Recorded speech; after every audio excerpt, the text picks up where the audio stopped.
There's no feeling more intense than starting over. If you deleted your homework the day before it was due, as I have, or if you left your wallet at home and you have to go back after spending an hour in the commute.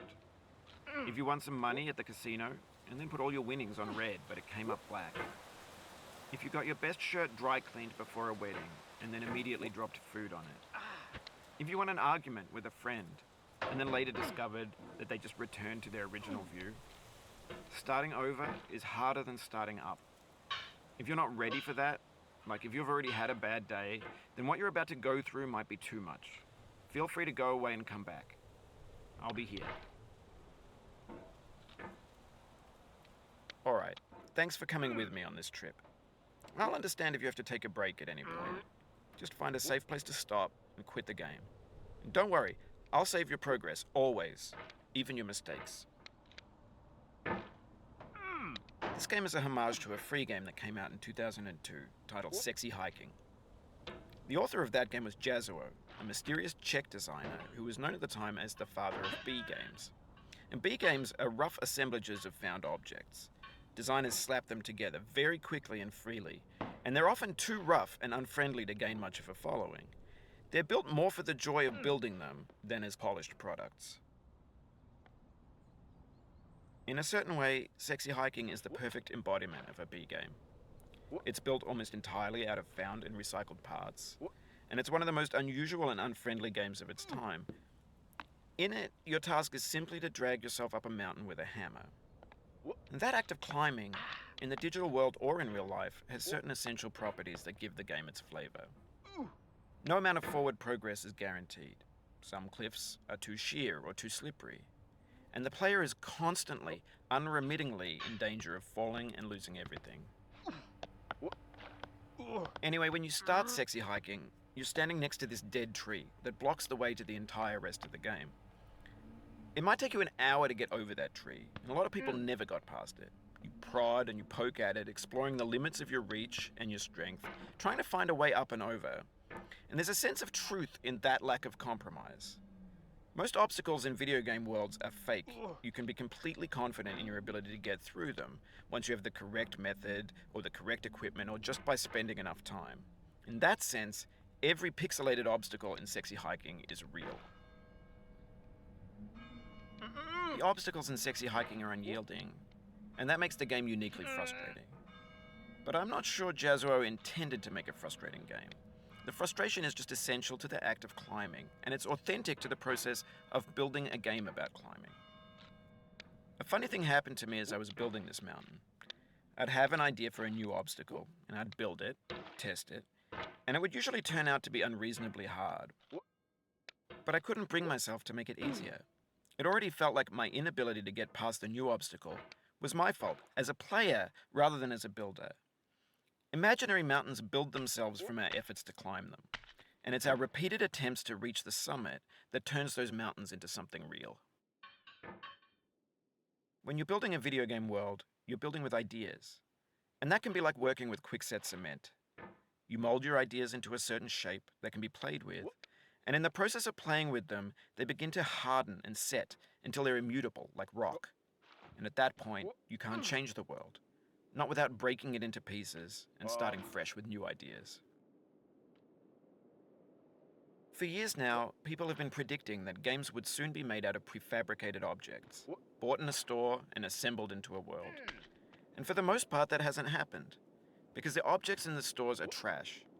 I don't mean they look bad or that they're badly made, although a lot of them are. I mean they're trash in the way that food becomes trash as soon as you put it in the sink. Things are made to be consumed and used in a certain context, and once the moment is gone, they transform into garbage. In the context of technology, those moments pass by in seconds. Over time, we've poured more and more refuse into this vast digital landfill that we call the internet. It now vastly outnumbers and outweighs the things that are fresh and untainted and unused. When everything around us is cultural trash, trash becomes the new medium, the lingua franca of the digital age. And you can build culture out of trash. But only trash culture. B games, B movies, B music, B philosophy. Maybe this is what digital culture is. A monstrous mountain of trash, the ash heap of creativity's fountain. A landfill with everything we ever thought of in it. Grand, infinite, and unsorted. There's 3D models of breakfast, Gen X's fanfic novels, scan magazines, green screen Shia LaBeouf, banned snuff scenes on LiveLeak. Facebook's got lifelike bots with unbranded adverts and candid shots of Kanye and Taylor Swift mashups, car crash epic failed GIFs, Russian dashcam vids, discussions of McRibs, discarded, forgotten, unrecycled, muddled, rotten, untitled. Everything's fresh for about 6 seconds, until some newer thing beckons and we hit refresh. And there's years of persevering, disappearing into the pile, out of style, out of sight. In this context, it's tempting to make friendly content that's gentle, that lets you churn through it but not earn it. Why make something demanding if it just gets piled up in the landfill, filed in with the bland things? When games were new, they wanted a lot from you. Daunting you, taunting you, resetting and delaying you. Players played stoically. Now everyone's turned off by that. They want to burn through it quickly, a quick fix for the fickle, some tricks for the clicks of the feckless. But that's not you, you're an acrobat. You could swallow a baseball bat. Now I know, most likely you're watching this on YouTube or Twitch, while some dude with 10 million views does it for you, like a baby bird being fed chewed up food. That's culture too. But on the off chance that you're playing this, what I'm saying is, trash is disposable, but maybe it doesn't have to be approachable. What's the feeling like? Are you stressed? I guess you don't hate it if you got this far. Feeling frustrated? It's underrated. An orange is sweet, juicy fruit locked inside a bitter peel. That's not how I feel about a challenge. I only want the bitterness. It's coffee. It's grapefruit. It's licorice. It feels like we're closer now, composer and climber, designer and user. You could have refused, but you didn't. There was something in you that was hidden, that chose to continue. It means a lot to me that you've come this far, endured this much. Every wisecrack, every insensitivity, every setback you've forgiven me is a kingly gift that you've given me. We have the same taste, you and I. It's not ambition, it's ambition's opposite. An obdurate mission to taste defeat.